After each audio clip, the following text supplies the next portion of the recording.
attached.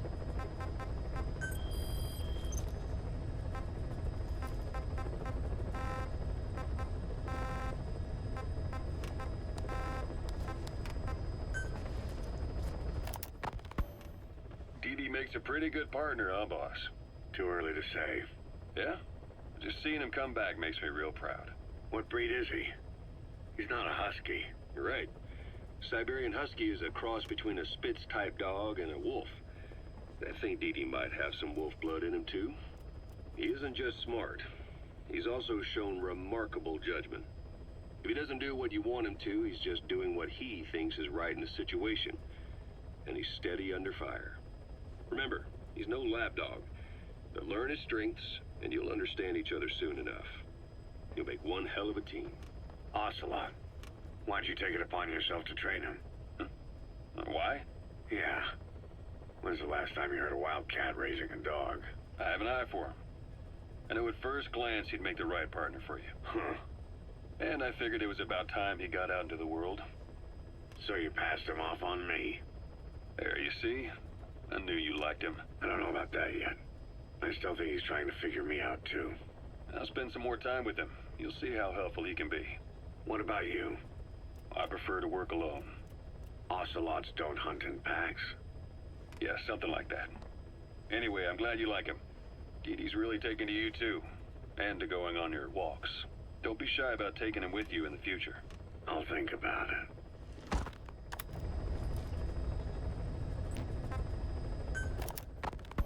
Look closely. Those are the symptoms of the infection on Mother Base. The blisters on the body were full of tiny worms. Parasite larvae, most likely. But we couldn't find any adults. It doesn't seem to mature in the body, like a spargatum. We don't know the root of infection, or what causes symptoms to develop. The infection rate, along with the number of dead, are both on the rise. If we don't find the cause, and soon... Boss, do you remember seeing these symptoms before? The bodies floating around in the oil facility, the bedridden test subjects at the Devil's House? This epidemic looks just like what we've seen on our hunt for Cypher. It could be a counterplay by Skullface. That's insane. You mean they weaponize parasites? Parasites as weapons. That definitely falls under the Biological Weapons Convention, but it's something the world would never see coming. And no one's ever developed a vaccine for parasites. So this is the weapon of mass destruction Cypher was working on in Africa. It may be. But if it is, how do the Yellowcake and Walker Gears fit in? There must be something bigger we're not seeing. Anyway, our priority now is to prevent more casualties. The medical team is studying the infection, but we can't treat anyone until we know the root cause. All we can do right now is halt the spread of infection.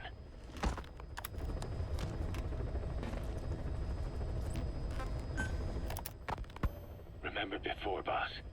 When Quiet attacked one of our guys on Mother Base, stuck a knife in his mouth. He's one of the very few soldiers who've had contact with her recently. Close contact. I don't think it's a coincidence that he was among those who became symptomatic pretty early on in this epidemic. Saliva and blood spatter, an open wound, mucosal infection. Whatever is causing this got inside him then. Miller, that is a baseless accusation. The source of the infection is Quiet. Everyone suspects her. We don't know that. And we've come across these symptoms before. The bodies in the water at the oil field facility. Those sick people in the beds at the Devil's House. They're identical to what we've seen while we've been after Cypher. The infection could have come from elsewhere. But at the very least, she does know something. It's not like she's gonna talk. No, not through words anyway. But what about her actions? Quiet held a knife to that soldier back then, before he became symptomatic. There must have been a reason for that. A reason for shoving a knife down the throat of one of our men. What if she's capable of identifying who's infected? What if she was trying to stop the infection but couldn't communicate that to us? The answer to that, the source of the infection, might be in the mouths of the infected. You think there's some kind of clue in their mouths? I don't know. But maybe there's something about the mouths of those who become symptomatic, something in common. Something their mouths have in common. Forget it. We can't trust her. Even if she can spot the infected, I don't want her help. I understand how you feel. But this is something to go on. Can't you see it's just like I said? Bringing her here was a big mistake. Quiet is gonna be the end of us. Stand down. You've got zero proof. Try to keep an open mind on this, boss. There has to be a way to identify who's infected.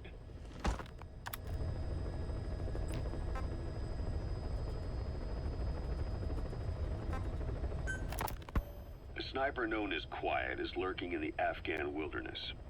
This Quiet has performed a string of hits on Soviet officers. The attacks always occur in the same area, but sweeps of the area turn up no traces whatsoever.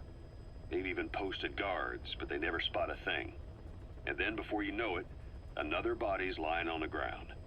You ever heard of someone who operates like that? No matter how still and silent a person tries to be, they always create some kind of ripple. Be it breathing, a heartbeat, eating, excreting, body temperature, sweat. If this sniper can really vanish completely, that's just not human. I guess Quiet is the right name. But what is Quiet's objective? The local guerrillas wouldn't use this kind of tactic. I just can't see them hiring some superhuman mercenary. And the Soviet officers who've been killed, well, they were all opposed to or skeptical of the secret weapons development being conducted in the area. Sure, they were a problem for those supporting it, but the Soviets have nothing to gain by killing them. So we have an assassin with superhuman combat skills who isn't working for the guerrillas or the Soviets. Miller has a theory that this sniper is a hitman for Cypher. He thinks it's time we silence Quiet for good. But I'm against the lethal treatment.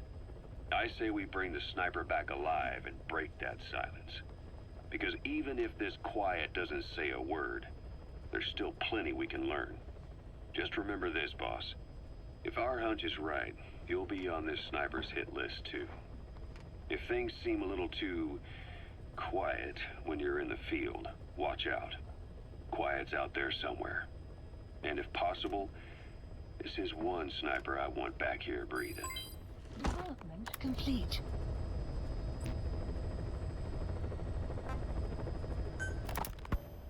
When Quiet first came here, she demonstrated her marksmanship against that enemy fighter plane.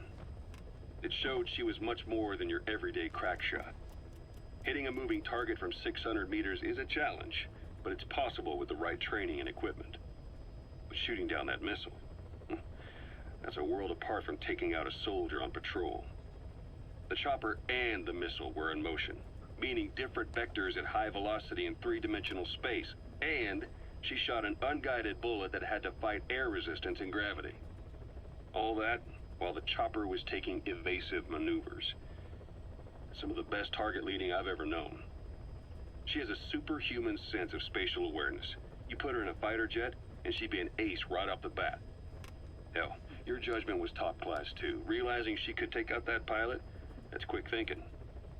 You and Quiet could make a hell of a team. You'd be damn near unstoppable. Quiet is still in her cell. Only a few staff are authorized to go near her. She hasn't tried anything funny, but that's what bothers me most. In particular? What does she have to gain by coming to Mother Base? I first thought she was under orders from Cypher to take you out. She didn't manage it in Afghanistan, so round two happens here. So I lighten the guard. And that lock on her door is a joke. You gave her an opening. And? Well, she hasn't killed you yet. And I hate to say it, but she's had plenty of chances. You made me the bait.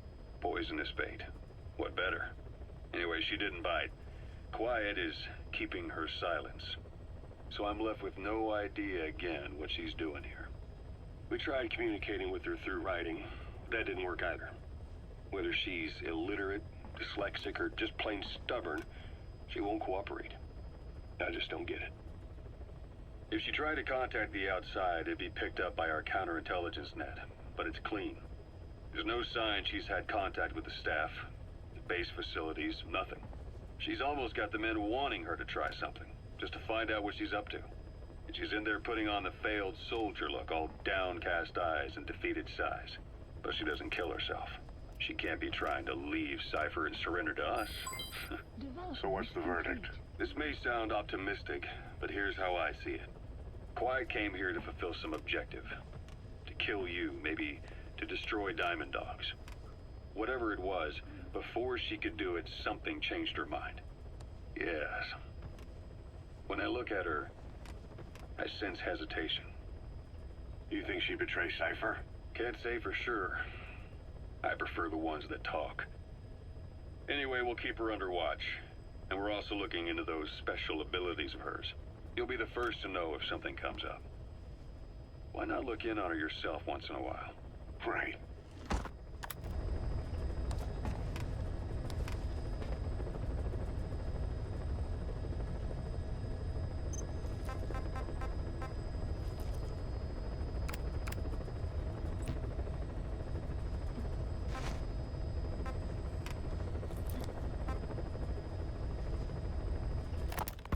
Quiet is still in her cell.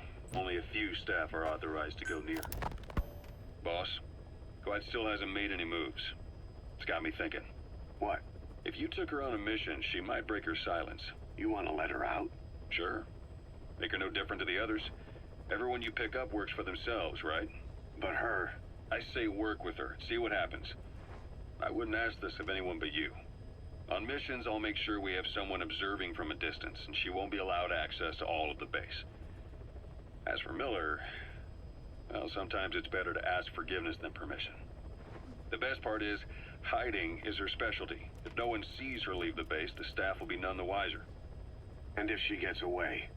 If that happens, you'll have to take care of her.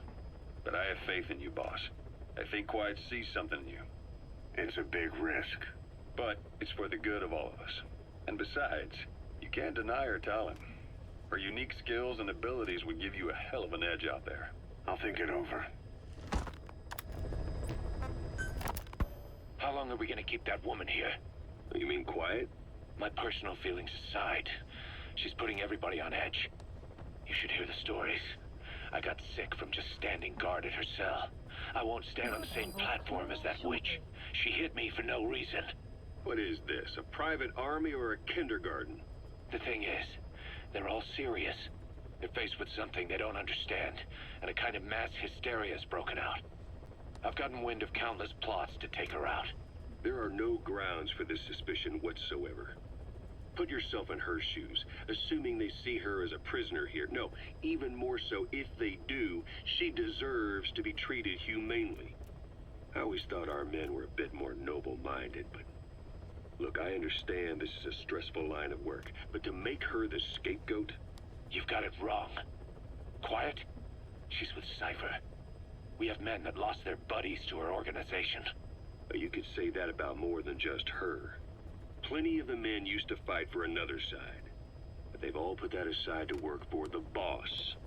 Cypher is different. And if you ask me, the boss is the biggest problem. Why is he protecting her? Some of the guys are starting to suspect him of... I don't agree with keeping her here either. So what's your move? Throw her out? Kill her? She's our ticket to Cypher. And her physical abilities are outstanding. We could use someone like her. Don't make me sick. Her marksmanship, speed, stealth capabilities for a start. Then, there are the other things we've learned. Quiet appears to be able to use both eyes as master eyes simultaneously. That lets her track targets of different focal lengths at once. While looking through the scope with one eye, she can look for new targets with the other. That's why she doesn't need a spotter. She can operate alone, no matter the circumstances. See, I told you she's a freak. No one would be able to control her. No, there's one person who could. Hey, you trying to get the boss killed? Well, why don't we talk to him? See if he's willing to take her along. I don't like this. It's his decision to make. The two of them might even make a good team.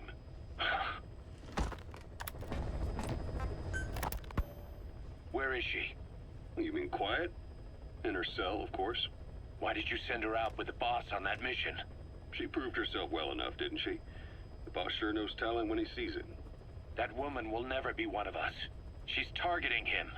Don't forget, we do owe her one. What's that supposed to mean? Remember what happened when she first got here? She shot down the aircraft Cypher sent after us. Not only that, she hit the cockpit. Who else could have done that? We're talking about a fighter jet traveling at Mach speed. What's your point? If she hadn't been there, the boss's chopper would be at the bottom of the ocean right now. Or it would have been followed right back to Mother Base. So let's say she does have some elaborate scheme in the works. If you want to catch her in the act, all we can do is sit back and wait. On the other hand, if she swears allegiance to the boss like our other Fulton recruits, he couldn't ask for a better partner.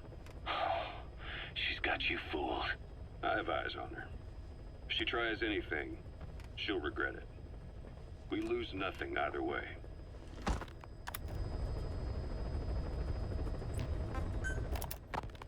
It wasn't just Cypher. Back in the Caribbean, every eye in the world was turned on us. A private army, just a bunch of guys with guns, in possession of a nuke? Why wouldn't they be uncomfortable? And that's why you made sure the inspection happened. Well, I thought our best move was to prove to the UN through the IAEA that we had no nuke. Of course, I was against us having it in the first place, but that was Snake's decision. The boss wasn't responsible. Well, don't get me wrong, I still believed in Snake. I thought I was making the best decision for all of us, that's all. I figured we should get a third party to exonerate us before proof of the nuke did get out. And who better to do that than an organization with international authority? So the truth is, you took it upon yourself to agree to an inspection arranged by the UN. Only the inspection was a ruse, and Cypher's strike force, XOF, showed up instead. I had no idea that would happen. Enough bullshit! Oh, sure, like I could have known.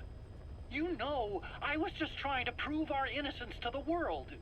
What's wrong with that?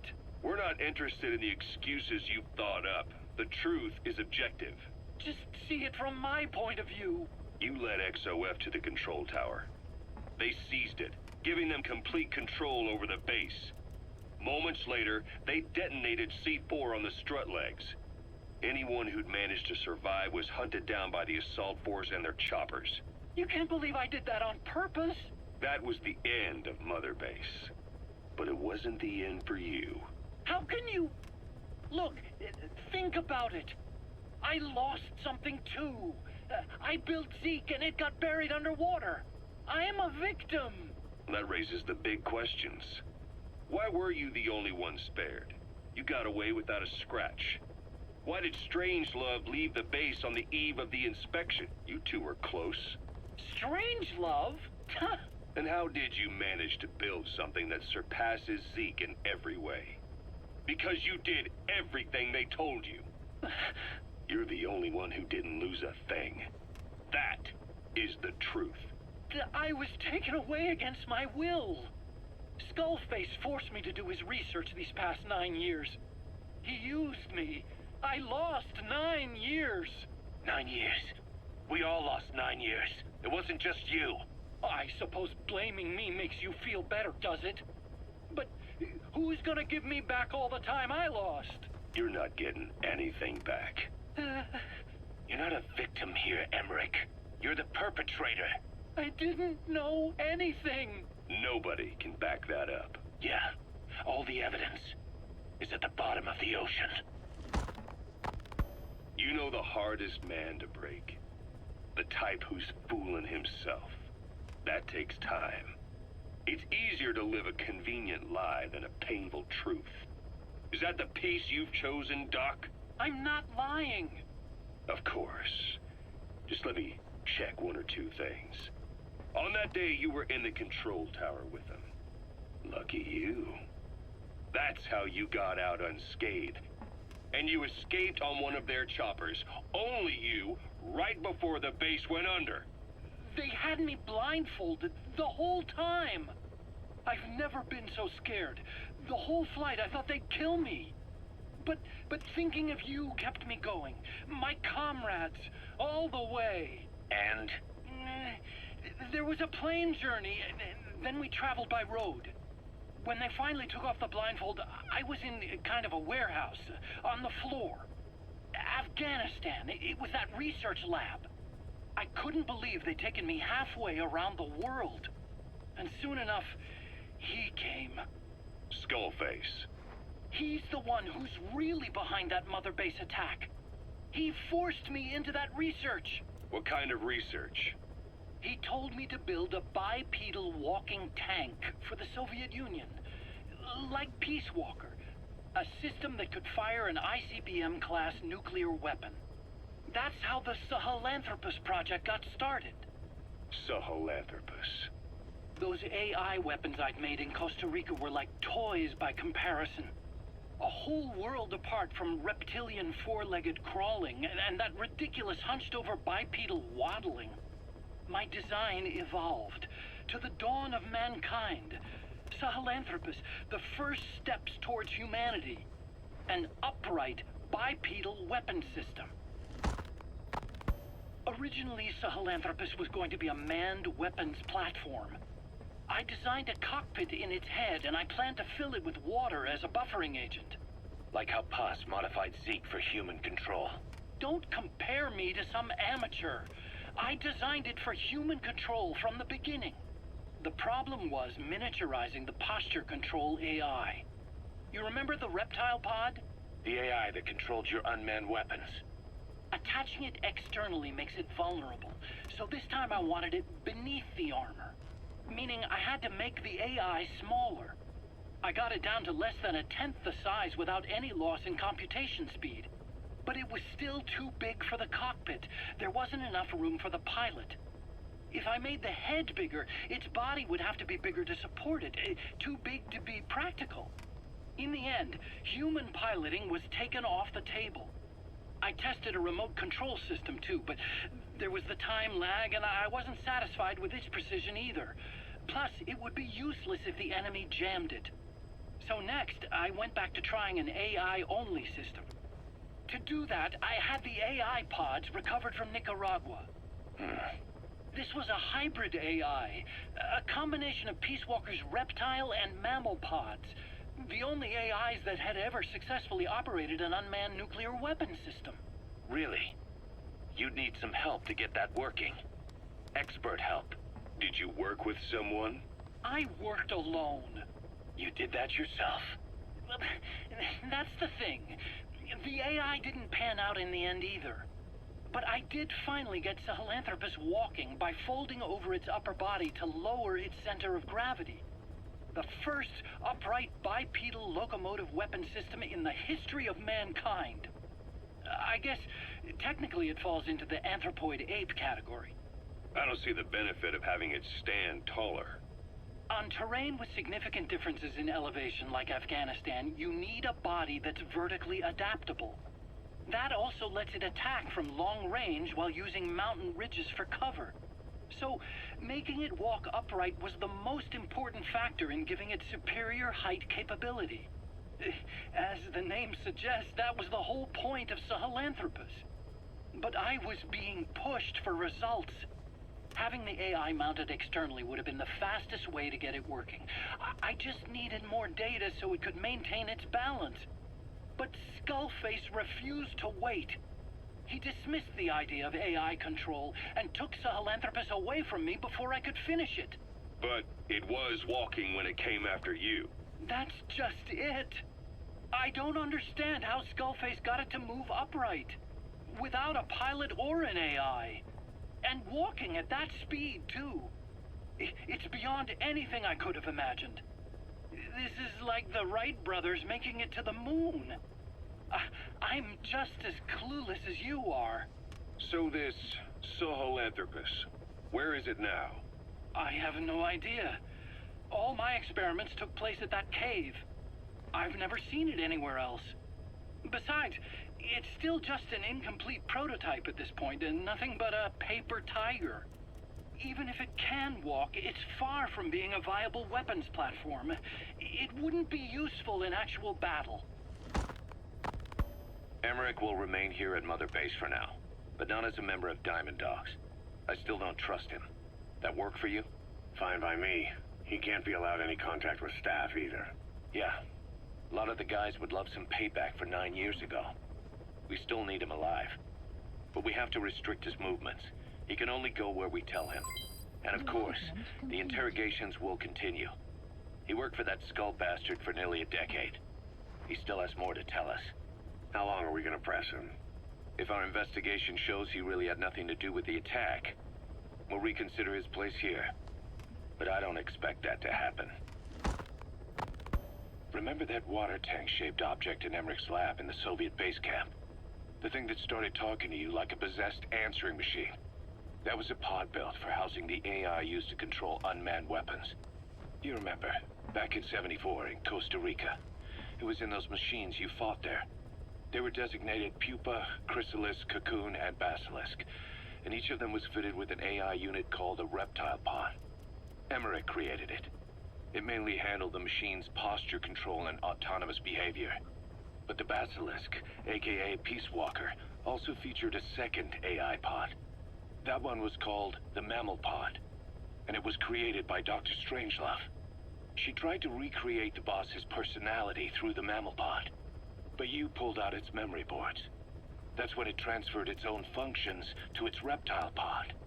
Just like a human brain compensating for damage by using the remaining healthy parts.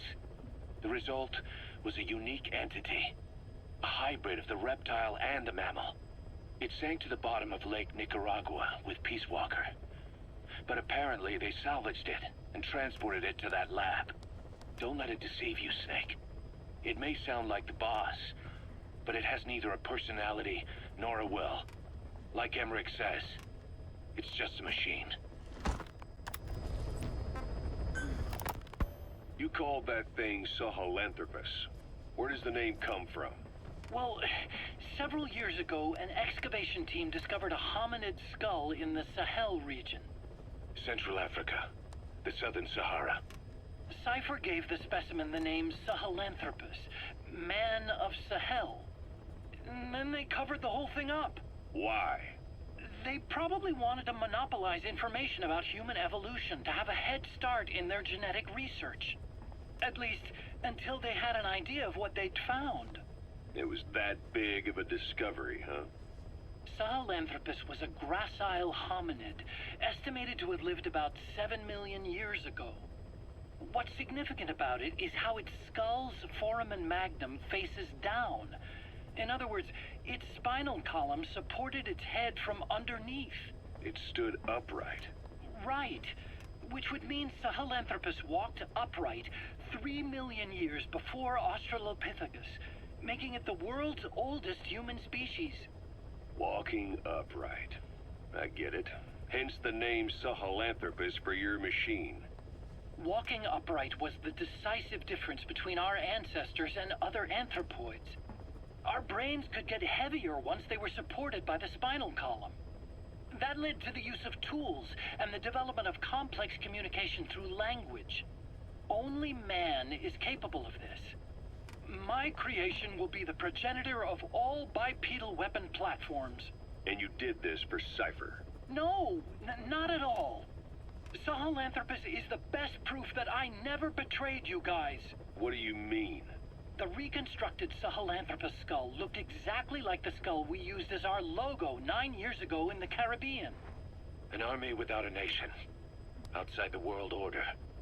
The design was based on Pangaea, the supercontinent that existed 250 million years ago, right? Yeah. When the world was a single landmass. That concept's at the source of our strength. I felt the same way about Sahelanthropus. Sure, I was forced to build it under their orders, but I always wanted to put its technology back in our hands someday. That's the reason I incorporated the old insignia into Sahelanthropus's name. Don't you see? That's how much I was thinking about you guys. Oh, I see, all right. I see someone desperate to cover his ass. You can say whatever you want after the fact. But that skull also symbolizes somebody else. Skullface. Snake, you finally came. Just don't record this, okay? Not recording anything. What's this about? What I'm about to say stays between you and me. It's about the weapon to surpass Metal Gear.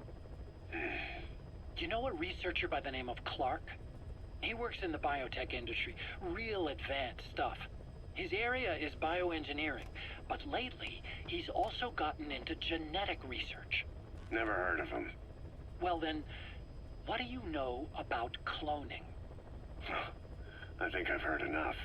Hold on, this is important. Cloning lets you create a genetic copy of an organism. You take the nucleus of one of its cells, and you swap it with the nucleus of an unfertilized egg from another member of the same species. They started out working with plants, but since then they've had success with other organisms, including mammals. It's a hot area for a lot of places right now. Corporations, universities, research groups.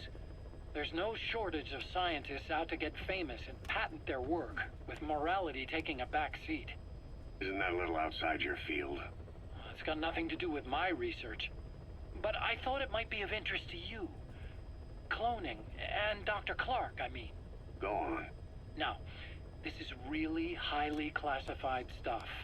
But I've heard that an American biotech company has successfully cloned a human being. What's more, it happened over 10 years ago. And the researcher behind it was Dr. Clark. You've really never heard of him? I don't meet many doctors. This Dr. Clark is a complete ghost, even to others in his field. His age, where he comes from, that might not be his real name. And I can't even say for sure he's a he. Clark's employer, ATGC, its company motto is embracing your hopes, preserving talent. What does this have to do with me? Cypher. Dr. Clark works for ATGC, and they have connections to DARPA. Cypher couldn't function without the communications network DARPA's built. Meaning, Cypher has to be a part of the Pentagon. Or at least, the two are joined at the hip. DARPA is a driving force behind human cloning. It's a pretty high priority project for them. And this Dr. Clark, some say he's a pivotal player in Cypher. But that's not all. Every cell nucleus in an organism contains the genetic information for that organism. Think of it as a blueprint for life. Clark appears to be working on how to decode this information and rearrange it at will. If you could do that, it would mean being able to custom design human beings for specific purposes. Can you believe that? Suppose for a moment that this is all fact. A man of your talents, if your genetic information died with you, that would be a terrible loss for mankind. But what if mankind could preserve you for future generations by cloning you? All right, enough. I get the idea. Look, I know it's inductive reasoning, but this weapon to surpass Metal Gear they're developing in Africa, I believe it's something that uses this new technology. Speaking as a fellow scientist, it chills me to the bone. That's rich coming from you. If genes serve as our blueprint, then I wonder if they include an impulse that drives us to tweak the design. Can you imagine that?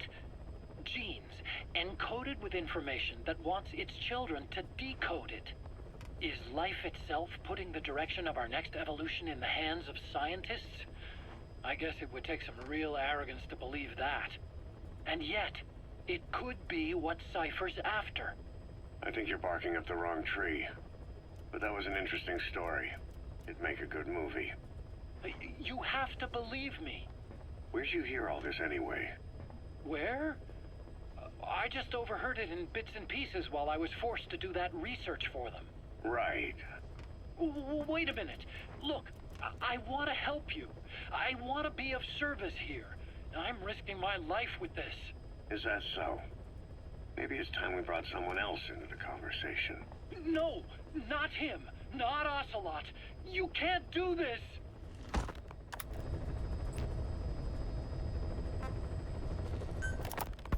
Boss, I have the report on that cargo we stole from Cypher's truck.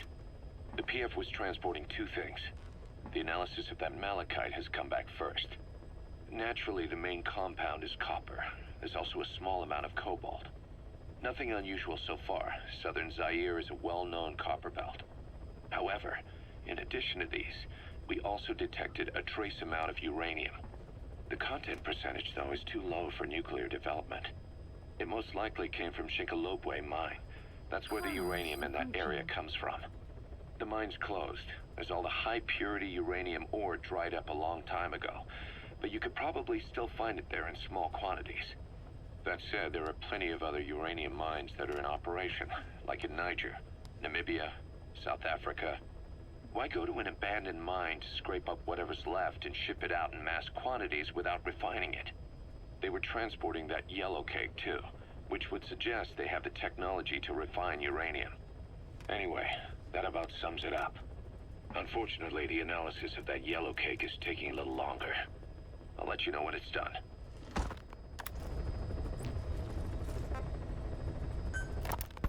Boss, sorry to keep you waiting. We finally finished analyzing that yellow cake Cypher was moving. There was nothing unusual about the composition of the yellow cake itself. Most of it was oxidized uranium, with the rest being impurities, various metals as well as traces of organic matter. What's interesting is the composition of these impurities. When we checked them against the impurities found in the copper ore, it was clear the yellow cake didn't come from Shinkolobwe, meaning they went to the trouble of mining two sources of uranium, then transported them together in different states. Another thing, we detected a very thin layer of highly enriched uranium in the middle of the yellow cake. Now that is very interesting. It may not be a lot, but it points to the existence of uranium-enriching technology. After all, yellow cake can't naturally produce highly enriched uranium. If they could mass produce this, they'd be just one step away from a gun barrel type nuclear bomb. But uranium enrichment requires advanced technology and a large-scale facility. If that kind of place existed in Zaire, the Soviet Union wouldn't sit idly by. And there's another question. Where were they transporting the yellow cake and malachite uranium? The first place that comes to mind is South Africa. The government was supposed to have abandoned nuclear weapons development after caving to international pressure. But rumors persist that it's continued in secret. Plus, CRS were escorting the truck, and they're based out of South Africa. And then South Africa does have an abandoned test site. If Cypher's involved with nuclear development in South Africa. But how would that fit with their weapon to surpass Metal Gear? We need more information. Shinkolobwe. There's a name I haven't heard in a while. The U.S. bought a lot of uranium from Shinkolobwe mine during World War II for the Manhattan Project. They even sent a squad from the Army Corps of Engineers to reopen the mine after it was flooded. That's how good its uranium must have been. With that, the world's first nuclear test was a success. Shinkolobwe uranium might have been used in the Hiroshima and Nagasaki bombs too. Just hearing its name is like seeing all the phantoms of the war rise up to haunt us. But all the uranium's dried up, and the mine's been closed for years. So someone reopened it. Right. Zero-risk security seized control of the area and were forcing locals to work in it. And the Zairean government was getting a slice of what they took in exchange for looking the other way. Mobutu has to finance his tastes somehow. He'll gladly sell the rights to some old mine. The question is, why would zero-risk security do this kind of thing? Or rather, why were their employers, Cypher, interested in an abandoned mine? They'd be getting trace amounts of uranium, yet to the naked eye it appears to be ordinary malachite, meaning security would be lax.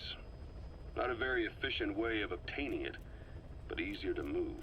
But how would they enrich it at its destination? Did the yellow cake really have a layer of highly enriched uranium in it? Having trouble believing it? No. If they say it's real, then it's real. In which case, they might have some enrichment method that we don't know about. And this was to test it out? It's possible. And that would mean it's almost complete.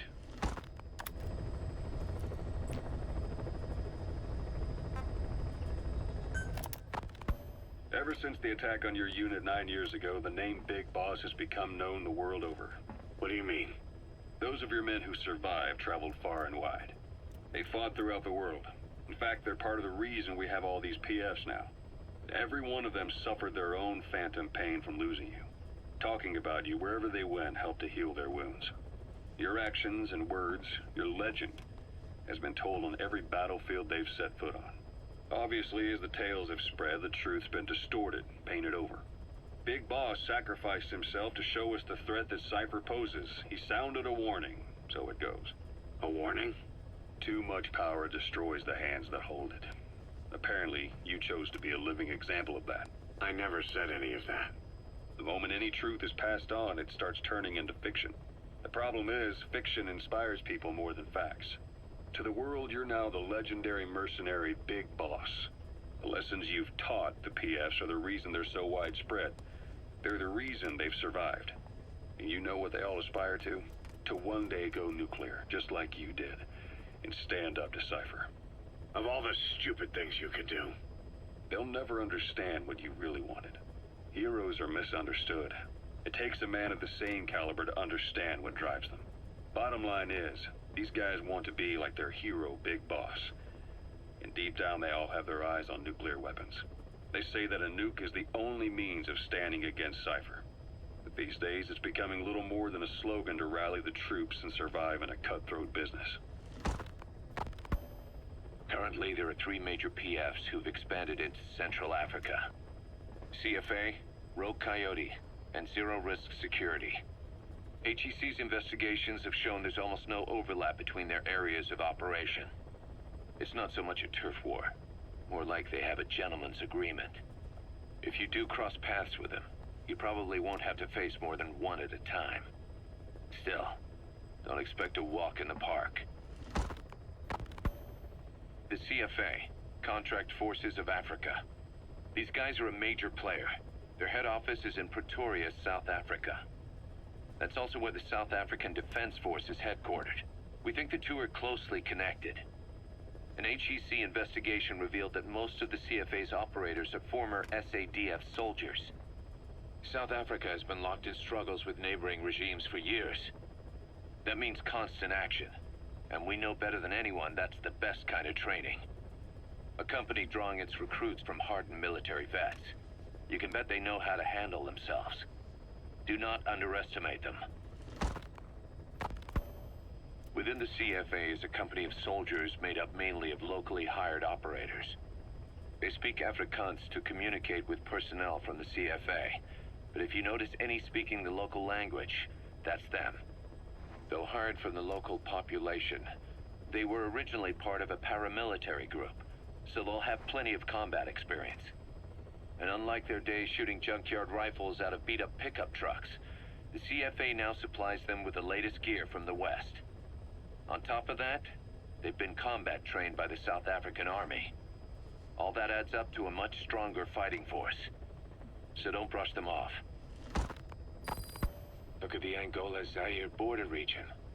The east bank of the Munene River in particular. It's a microcosm of a problem that stretches all across Africa. There's a civil war going on in Angola fought between the government MPLA and the Western-backed UNITA. Zaire is still a dictatorship under President Mobutu, but numerous uprisings have broken out in its remote regions. With all the trouble elsewhere keeping their hands full, neither government has control over their side of the border. They depend on militias and PFs, as do the rebels. Government forces, guerrillas, militants, groups of all shapes and sizes hawk whatever resources they can to hire PFs. Conflict brings PFs. PFs expand the war zone, and more conflicts erupt in a continuous chain reaction. Sounds like our kind of work. Mother Base could grow by leaps and bounds.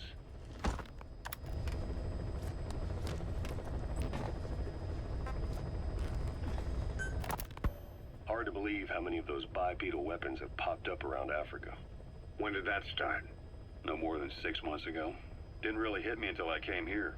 They're not supposed to be in use yet. Emmerich says they were still doing the last round of fine-tuning. The doctor has no idea. His research has already hit the black market. Both sides of the Iron Curtain will have it by now. Even so, they're spreading much too fast. Sure, the Walker gears can operate in any terrain. Their mobility's just as good in the jungle as it is in the desert. That would come in handy in a place like Africa. They are modules that can one day be used as nuclear weapon systems. And with that in mind, the numbers are way too large. There must be another reason they're so widespread. Like what? It's all about needs. To small-time outfits like most of these private forces, this product is a dream come true. Hell, it goes beyond PFs. This is the ultimate weapon, the forbidden fruit, for anyone with an enemy to fight and people to defend. The nuclear deterrent. Exactly. Sounds familiar, huh? PFs are all operating off your playbook. You created these times. But could this be the new weapon in Africa that Emmerich talked about? If it is, why is Cypher letting everyone and his brother get their hands on one? What comes next? Selling nuclear weapons in the open? Making them public property? Why don't they give that a try? Then the next war really will be fought with sticks. Right. The man we're dealing with isn't foolish enough to make a suicide pact with the world. So, what is Cypher really up to?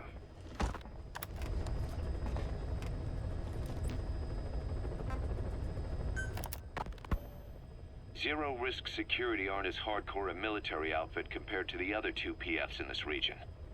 The company sends operators to conflict regions around the world, not just Africa. They have decades of combined experience. They're also based out of South Africa. Their headquarters is in Johannesburg. A lot of their work involves corporate security for South African companies, but a good number of their operators are retired South African military. So don't mistake them for a bunch of security guards.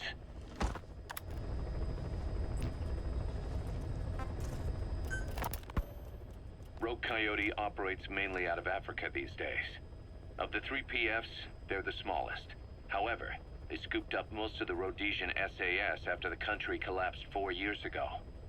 Picture their entire organization as one big special forces unit. With Rhodesia a British colony, the Rhodesian SAS had its origins in 22 SAS Sea Squadron. They started out as a group known as the Southern Rhodesia Volunteers, but in '51 they were incorporated into 22 SAS as members of the British Commonwealth and deployed to fight guerrillas in the Malayan Emergency. Even now, 22 SAS keeps the Sea Squadron designation empty in recognition of their service. In a way, you could say the SAS almost makes up the core of Rogue Coyote. Later on, they were bolstered by other talent, including former Celis Scouts and 32 Battalion. These guys are direct descendants of the best special forces in the world. They won't go down without a fight. Don't get careless. Kunganga Mine. A civil war's been going on in that region for the last 20 years. It's being fought by what are now two ethnic groups, the Buta and the Mbele. Originally, you could barely tell them apart, but the reason for the current armed conflict goes back to World War I. After the war, their land was colonized by a European power, and it decided to give local control to the Buta. That split the two groups into rulers and subjects, laying the foundations for an inevitable civil war. The friction between them remained even after they won independence from Europe. The Buta are holding on to power to this day, and the Mbele rebels continue to fight back. The conflict is funded by locally mined gold, rare metals, diamonds. They've used the money from those to arm themselves, buy oil, and even hire PFs. The Buta administration owns the mining rights to Kunganga Mine. But most of the laborers are Mbele, who they've taken prisoner. The product they've gouged out of their land is bought up by cheap Western corporations. And the civil war is fueled by the profits. That's how it goes. One country's people is split apart by another country. Then the two groups tear up their own land for money in order to fight each other. Now this civil war started by a foreign power is the norm, and it's sucking up all the country's resources. PFs are just the same. They follow the money, taking war with them wherever they go. That goes for us too. It's an endless river of bloody retaliation, and we're standing downstream. Should we make a stand and staunch the flow? Or wade in amongst the corpses and make a bigger splash than the rest? We'll follow your lead, boss.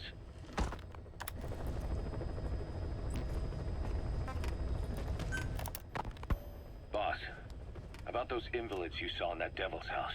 Poor bastards. All strapped down to the beds, with those lumps on their chest. The medical staff tell me they were probably a type of cyst. Cysts can get that big. In some cases, yes. But supposing they're a kind of atheroma forming on the surface of the skin, The size is just too big, and the appearance is all wrong. In the end, the medical team were at a loss. Those lumps were like nothing they'd ever seen. The fluid you said you got on your prosthesis when you touched one was burned off in the fighting, and the factory burned down too. None of the tests we did once you were back at the base revealed a pathogen that could have caused them. Meaning we don't have a single sample to work with. Everything went up in flames. What worries the medical team most is whether it's contagious. Whether there's a chance we could end up like that. And? Mother Base's sanitation control has always been strict. After all, war is great at transporting diseases. For the time being, at least, there's no sign of contagion or any symptoms that could be related. One more thing. About the surgery that had been performed on the people in the Devil's House. Yeah, You said that their throats were cut open, with an acoustic tube pushed inside? right. The tubes were hooked up to tape recorders, playing some kind of audio. Well, we picked up some of that audio through your radio transmissions and recorded it here. The intel team has been working on analyzing the communications log. What have they found? There's nothing tying the contents together. We've got a report on 3 deaths in a car accident on the autoroute near Marseille. Protests outside the Libyan embassy in London.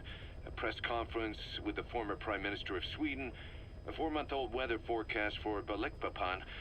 And then commercials for appliances, cough syrup, and TV dinners. Assuming they're not all staged, they come off as recordings of your average public broadcasts. Public broadcasts? Just radio and TV signals? Yes, and from all over the world. We're looking into whether they're genuine or not, just to be sure. What else? A speech that sounds like it was recorded out on the street, and people chatting about how this year's tomato crop did. And there's nothing they have in common? We're partway through the cryptanalysis. That includes checking all audio ranges and running it backward and at different speeds. Then there's vocabulary breakdown for political suggestions, ideological common points. But I don't think it's going to get us anywhere. Where were the recordings made? There's nothing linking them from that angle either. Just like you reported, we've detected virtually every major language there is. French, German, Italian, Spanish, including South American accents. Then there's Russian, Hindi, Arabic, Portuguese, Mandarin, Cantonese, Japanese. They're nothing if not thorough. Well, I don't know if we've got them all covered. Ignoring the ones that have gone extinct, supposedly over 5,000 languages exist today. Besides, English isn't one of the ones we picked up. Really? English? I know. Only 5% of the world's population is a native English speaker. But when you factor in those who've acquired it as a second language, nearly 1/3 of the people speak it.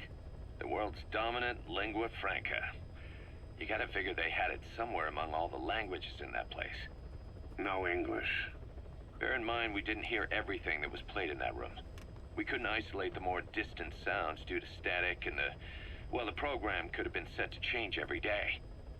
In a nutshell, for reasons unknown, people in that room with a common medical condition were made to listen to recordings in languages from around the world. It's not clear how the growths on their chests fit into it.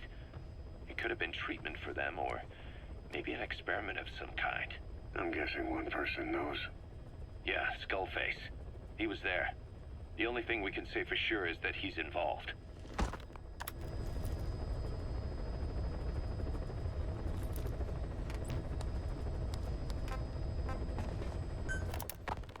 The White Mamba. Nyokayam Pembe. He's the commander of the kids based out of Bwala Yamasa. As you know, contract forces of Africa were stationed at that village. Anti-government forces hired ZRS to bring kids there from around Africa for training. But at some point, the adults with the PF started dropping like flies. This was right after we arrived in Africa. We don't know the cause. The kids ended up on their own. Must have been like fish out of water. Nothing to eat, no way to get back home. All the adults taught them was how to use a gun. Sure, they could shoot targets, but hunt for food? Not likely. They wouldn't have lasted long. Then the White Mamba showed up. He was faster and stronger than them, a better soldier, and he knew how to lead. I guess somebody wished upon a star, because their savior turned up like stardust straight out of the blue. The moment he arrived, the kids had their new commander. That was when they started attacking other villages. Word of the infamous White Mamba spread fast. But it isn't just his combat skills that got people talking. As you can tell from the name, he's the only light-skinned kid in the unit. Not to mention the blonde hair and the blue eyes. Not common in those parts. We have no idea where he came from or what he's experienced. The kid's a huge blank. But I'm sure you'll know him when you see him. One other thing. He's still a kid, so don't kill him. Be careful not to hit him with anything lethal. Not even a flesh wound. Our mission objective isn't just suppressing a bunch of militants. This is a DDR operation of the kids in that unit. DDR stands for Disarmament, Demobilization, and Reintegration. Disarmament is obvious. We take their weapons off their hands. The demobilization part means dismantling their military organization to ensure they can't arm themselves again. To do that, you need to capture the unit's commander and have him order his men to disband. In this case, the commander is the White Mamba. There's nobody above him, so he's all we need to grab. Finally, reintegration. Through education and occupational training, we give them a means to live besides war. A lot of kids born in a war zone don't know any other way to live. So before they find themselves back there, we teach them another skill. I'd like to establish this rehabilitation process at Mother Base. That's why we're bringing those kids back here. It's not so much for their sake. It's for the world that we're trying to create. No other way about it. Those kids are amateurs. Bad for business to have them running around where we're trying to work. Bring them all back if possible. Or as many as you can.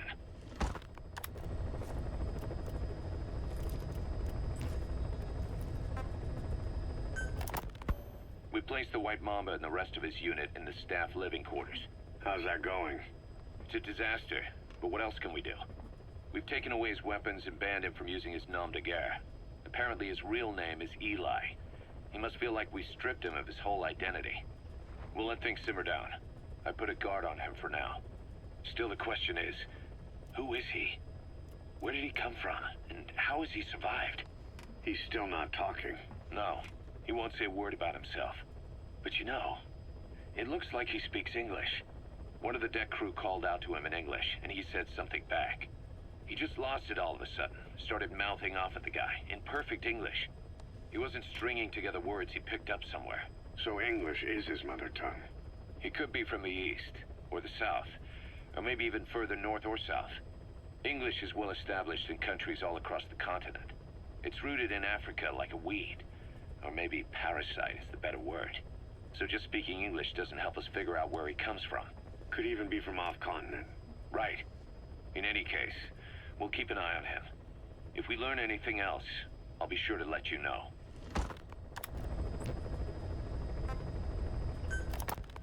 About the pathogen spreading through Mother Base. You've seen everything we've got on the outbreak. What's your opinion? Textbook symptoms of vocal cord parasite infestation. And judging from this casualty list, it is the Kikongo strain, meaning a breed of parasite that triggers symptoms upon detecting pronunciation specific to Kikongo. So our Kikongo-speaking staff are at risk. Quite so. He's right. All the victims do speak Kikongo. So they can survive if they just use another language. There is no guarantee. You're only dealing with the Kikongo strain. Other language strains may be present. You well know he was teaching them languages from all over the world. The Devil's House. Nzoya Badiabulu. There is no way to know how many strains he has at his disposal.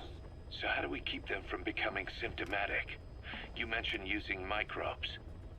Use this. A type of Wolbachia. Introduced to a sample of the parasite. Wolbachia. A parasitic bacteria that colonizes the parasites, turning male to female and preventing copulation. You must cultivate more. What have you done with the infected bodies? Cremated to stop the spread of infection. But we did keep a few for study. Good. Take this sample, grind it to a pulp, and introduce it to the larvae now nesting in the dead. The Wolbachia will multiply rapidly within those larvae. They're soldiers, not some petri dish. Conventional cultivation methods will take too long. Extract the Volbachia from those larvae and vaccinate your men. Kikongo speakers first. This is the fastest, surest way. No one is to speak a word of Kikongo until the Volbachia are safely inside them. I will instruct your medical staff in detail on site. You have the appropriate facilities. Yes, but Do not worry. I made a pact with your Bit de Jolone on the honor of the Dene. I speak no lies. keep an eye on him. Will do. Follow me. I'll take you to the medical team. Now, we must wait for the Volbachia to multiply in the larvae. How is the disease transmitted? If it's carried by insects or rodents, then... There is no intermediate host. So... The vocal cord parasites lay their eggs in the larynx of the host. Most hatch and migrate to the lungs, but some are transported to the mouth through ciliary movement, mixing in with saliva. Saliva. Droplet transmission. Sneezing, coughing. Any food or water containing infected saliva. It would spread fast. Indeed. And when the larvae migrate to the lungs, symptoms can resemble the early stages of a cold, making it easy to infect others. Meaning a simple conversation would be enough to pass it on. All right, so what happens after the larvae migrate to the lungs? It is as I said before.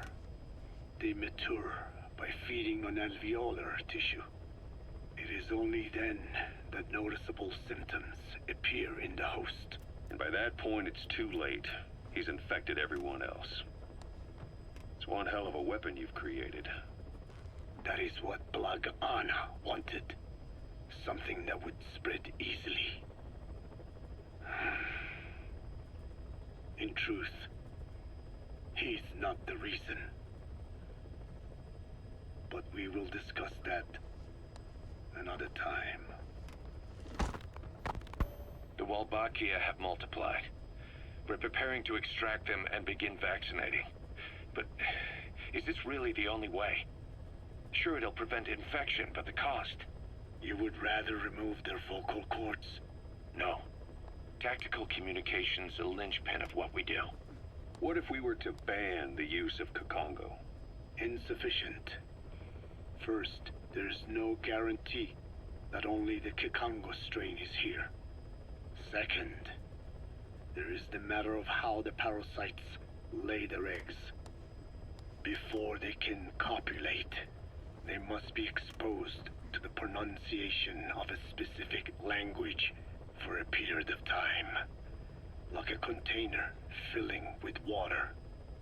But the duration between when the container is full and when the copulation actually begins varies from case to case. In other words, even if the infected stop speaking as a countermeasure, it may already be too late.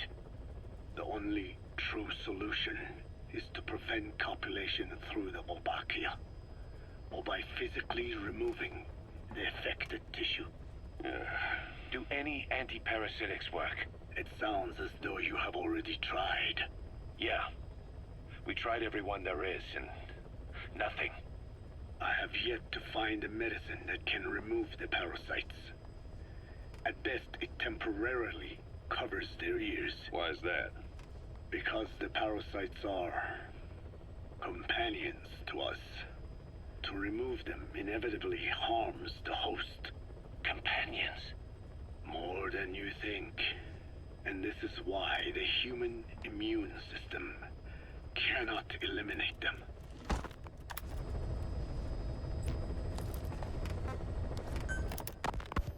We've inoculated the staff with Wolbachia to keep them from becoming symptomatic. That should also contain the infection. How did this happen in the first place? It has to have been a Cypher spy within our ranks. If this is so, then why the Kikongo strain? if their intent was to wipe you out. Skullface said the remaining English parasite was close to the boss. If this latest strain was his doing, he wouldn't have tipped his hand. It is possible someone brought eggs onto the base without knowing. Stuck to their shoes, clothing. Now, that makes the most sense to me. And where did the eggs come from? You mentioned that your boss visited Nzoya Badiopulu. Sure, but his gear's disinfected immediately upon return. Then he was not the carrier. And not just the boss. All staff dispatched to high-risk regions were quarantined on the flight back. When the symptoms first appeared, we checked and disinfected all equipment used up to that point. Any and all prisoners, soldiers, materials, and animals extracted during missions were also quarantined. So, that just leaves... I have seen children around here. Where are they from? All over. Some were being held hostage at a mine. Then there were the troublemakers at Bwala Yamasa. Bwala Yamasa? Yeah. Their clothes, their things. Did you burn them? They're just kids. We couldn't... And besides, not one of them's shown symptoms. The parasites don't infect prepubescent hosts. Their vocal cords are not fully developed. Well, if infection doesn't occur in children... It is possible they carried eggs on their clothes, and the infection spread from them. Check the kid's stuff. I doubt there is any trace left by now. But if there is, some of those kids must be close to hitting puberty. How could we have missed this? The name Bwala Yamasa got quite a reaction from you. I'm guessing the Kakongo strain was released in that village. Cypher used that region to experiment with vocal cord parasite transmission. The Kakongo strain. The settlements around the refinery upstream of Bwala Yamasa were the proving grounds. They would infect one villager, then record transmission speed. Dangerous work. If they failed to contain the infection, it would slip into the surrounding regions. At which point the world found out about the parasites, making them useless as a weapon. Incredible they'd risk such a thing.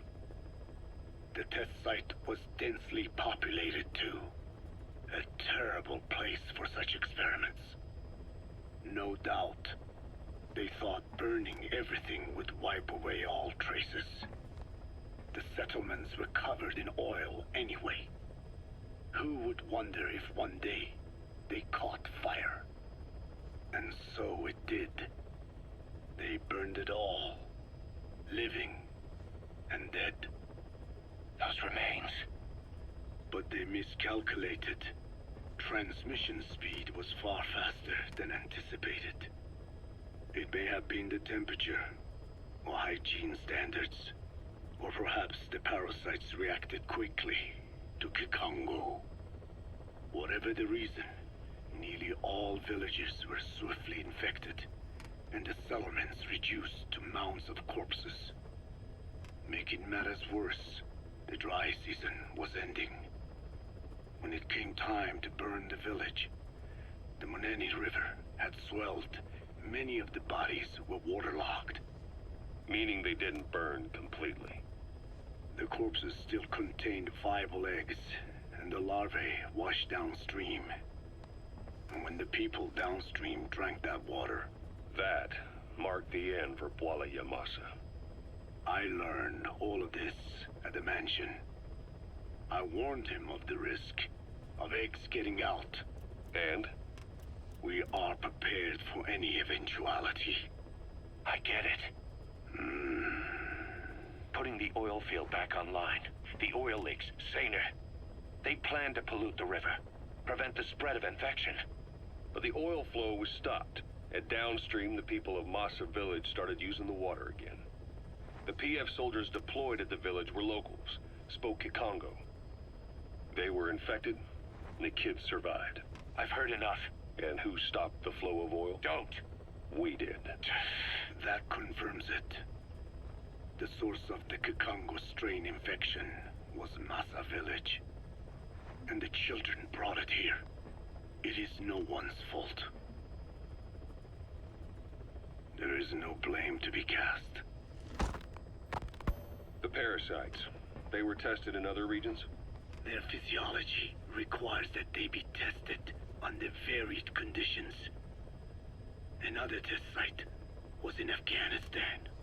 So it was the parasites there. Both the Pashto and Tajik languages are spoken in the mountains of Afghanistan, and population density is low. Ideal testing grounds for how accurately the parasites target only the specified language.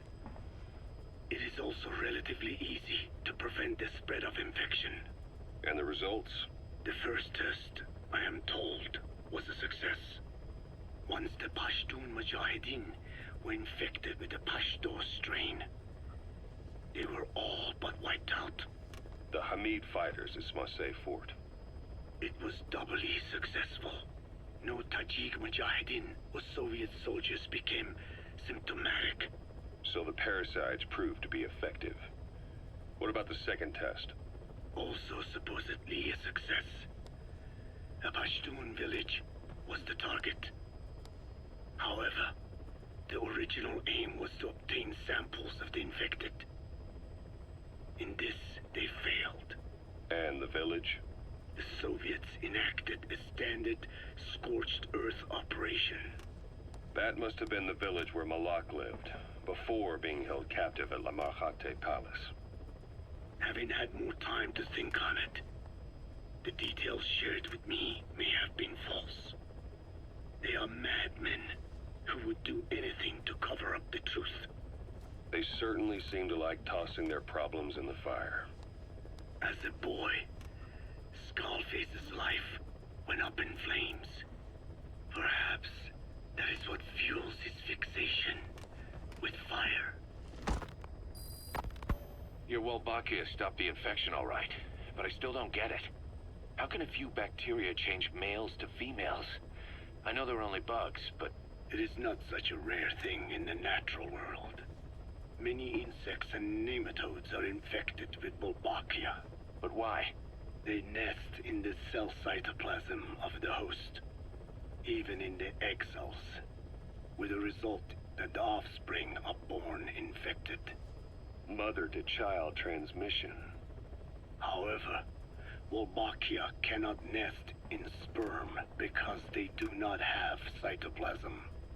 So even a successful infection of a male ends after a single generation.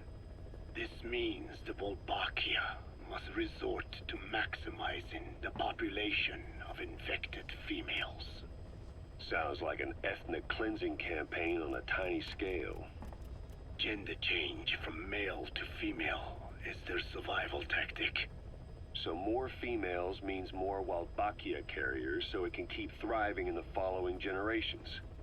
But the parasites in a human host are supposed to be a mating pair. If there's no male, there'll be no offspring at all. It's killing itself. Slow down. This tactic is intended for environments where a single male can copulate with multiple females. Originally, the Wolbachia did not infect the vocal cord parasites.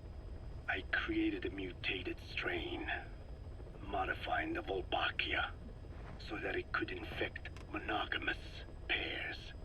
The Wolbachia's greatest multiplying tactic, the male-to-female change, worked against itself in the monogamous parasites.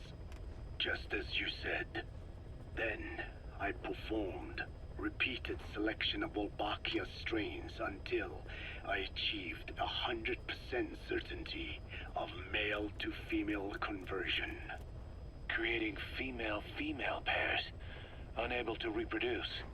And you say the Wolbachia affects the host of the host, that is, us, cutting off our means to reproduce?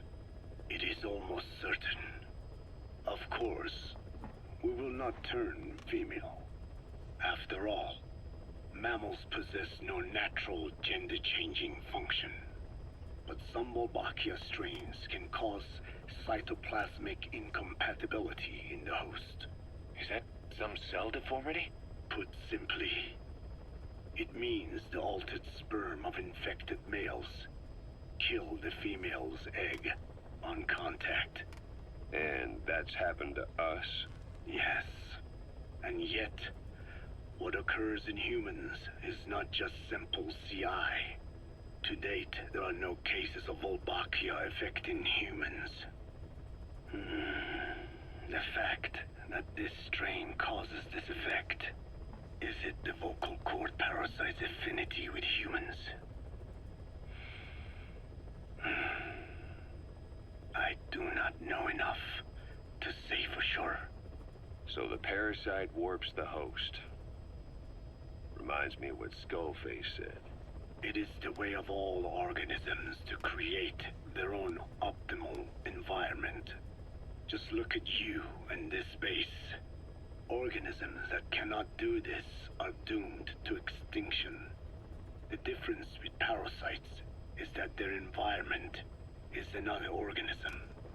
That creates a connection between life and life. Parasitism, symbiosis, or death. In this way, the host too is challenged to adapt.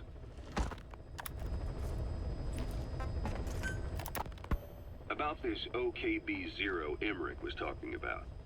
Its location and features match the citadel in the mountains northeast of the Soviet base camp. Built during the time of Alexander the Great, it was left in ruins following one of Genghis Khan's campaigns.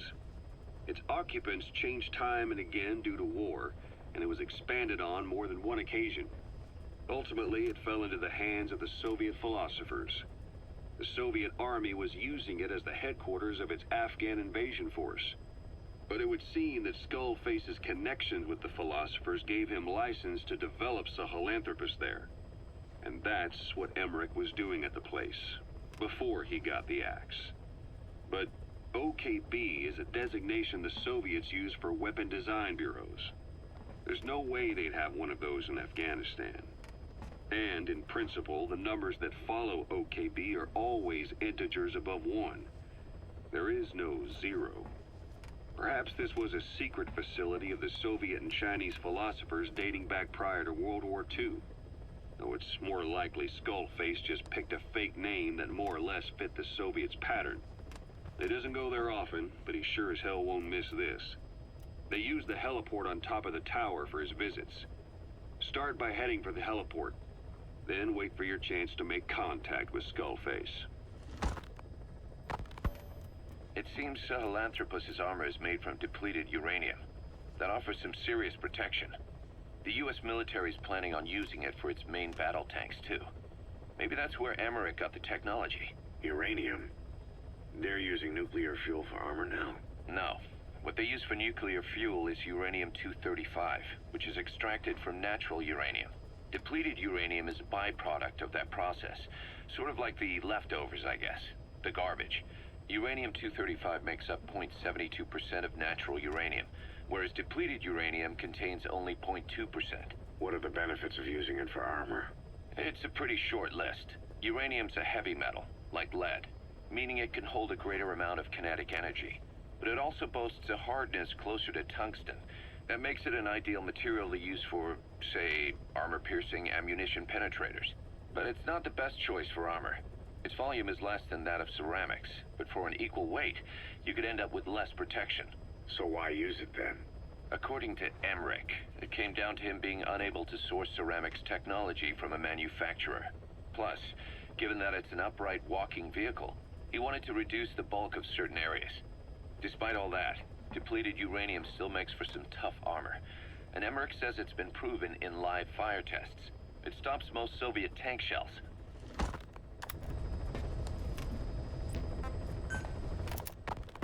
Code Talker, what are the metallic archaea? Volcanic craters spewing sulfur. Water hot enough to boil your skin off. Ocean depths of 800 plus atmospheres. wastelands, radioactive enough to kill you where you stand. There are groups of organisms that survive despite. No. Because of living in such environments. I've heard about them. Extremo... something. Extremophiles. By selecting certain species, then subculturing and repeatedly modifying them, I created a metallic offspring of pure archaea. They subsist on metals rather than organic matter. And some of them even consume uranium? Yes. Uranium enrichment archaea metabolize only uranium-235. As a result, they produce weapons-grade enriched uranium. How is that possible? Consider how plants fractionate carbon isotopes when they conduct photosynthesis. Nature possesses abilities beyond our imagination. So it was archaea that brought down your chopper? Corrosive archaea, yes. They oxidize metals, feeding off the energy in the electrons they receive. What became of the wreckage? We had the R&D team retrieve samples for study in airtight plastic containers, of course. Prudent. We shall extract archaea from it in good time. They should help you fight back against Plaga Anna. Any chance we could start now? It doesn't have to be a lot. I might just have another use for them. If it's only a small amount you need. That's fine. I'll get the R&D team to assist. Let's go. South Africa was previously suspected of developing nuclear weapons. It already had a conspicuous presence at the UN because of apartheid and its armed expansionism. But when neighboring Angola and Mozambique became socialist countries in '74, South Africa felt hounded into a corner. So it accelerated its nuclear program to protect itself. 3 years later, the Soviets discovered a test facility, and 2 years after that, an American satellite observed a flash in the southern Indian Ocean. It said this was South Africa conducting a nuclear test with the help of a certain ally. Skullface used the situation in South Africa to get this ally to lend a hand. They both wanted nukes, so it was a mutually beneficial relationship. On the surface, anyway. I figure South Africa started getting serious about nuclear weapons production in '75. In '74, the government was still able to get by with bluffing that it had a nuclear arsenal. But the year after, word spread that an independent armed group in the Caribbean was crushed by Cypher for possessing a WMD. That's right, boss. What happened to you and your men was the reason South Africa decided to push ahead with nuclear development. A force independent of any country getting its hands on a nuke. That was a threat to the existence of countries everywhere. It wasn't just South Africa. Your presence pushed a lot of countries to get nukes. The world was scared of you. You were a threat to more than just the Cold War. If nations are gears in a machine, you had the power to smash them loose and watch the whole world grind to a halt.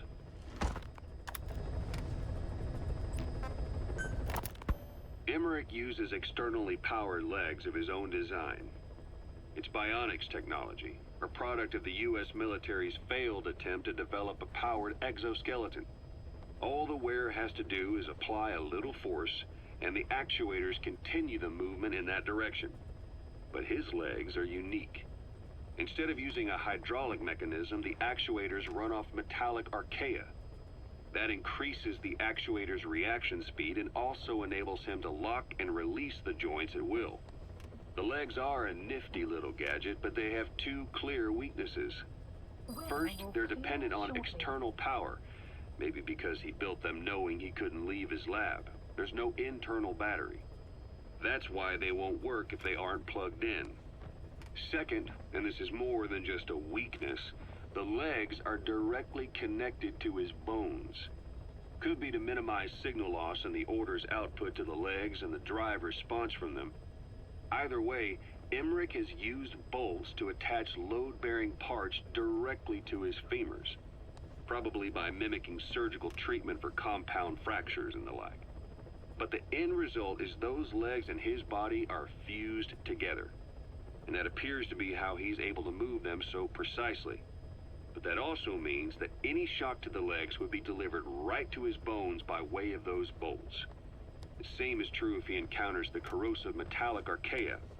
If the corrosive archaea ate into the exposed bolts, they'd reach the endoskeleton parts and eat through them too in the blink of an eye. The doctor's bones are full of holes to accommodate all the bolts. They're like sponges. If he were to lose the reinforcing parts, even the tiniest bit of force or weight would snap his bones. So when I dangled those corrosive metallic archaea in front of him, he realized straight away what would happen. Life wouldn't be worth living if he lost those legs of his. I'd bet that is what the doctor fears the most. I just helped him imagine what it would be like. Thanks to that, I got the information we needed without either of us getting hurt. You know how he is. He's probably already over the shock.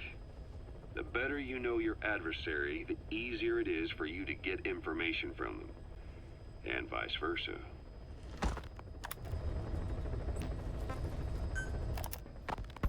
There is going to be a kind of festival held on Mother Base. They are calling it Peace Day. Snake and his men may be without a nation, but they are still an army, and that means sometimes they have to fight the bad guys. Of course, they should not fight at all. It is obvious to me that any problem can be solved with reasonable discussion. Maybe Snake and the others think so too, because the idea is to set aside war for one day a year and relax in peace. I do not know how it came about, but apparently Snake and Miller got the idea while they were talking, and everyone on Mother Base went along with it. To think that deep down they all share a love of peace, that makes me happy. But never mind that. Somehow I have ended up singing on stage. Miller was all, "Come on, both our names mean peace. It will be great." Why does that mean we have to be in a band? Then he roped Professor Galvez in too, saying, "Hey, Galvez comes from peace too. We are the perfect act." I am not sure Miller really understands the origins of the name Galvez. But then again, you always have to take Miller's talk with a grain of salt. What I cannot believe is he went and told everyone we'd be performing together without even asking my opinion. Now everyone thinks it has all been decided. I like to sing, but I have never had to perform in front of a crowd. I do not think I'm up to this. But everyone seems to be looking forward to it. I guess I would hate to let them down. And anything is better than letting Miller sing. Oh, that was mean. Miller said he was going to write a song for us. I wonder what it will be like. It is funny. The more nervous I get, the more I find myself looking forward to it.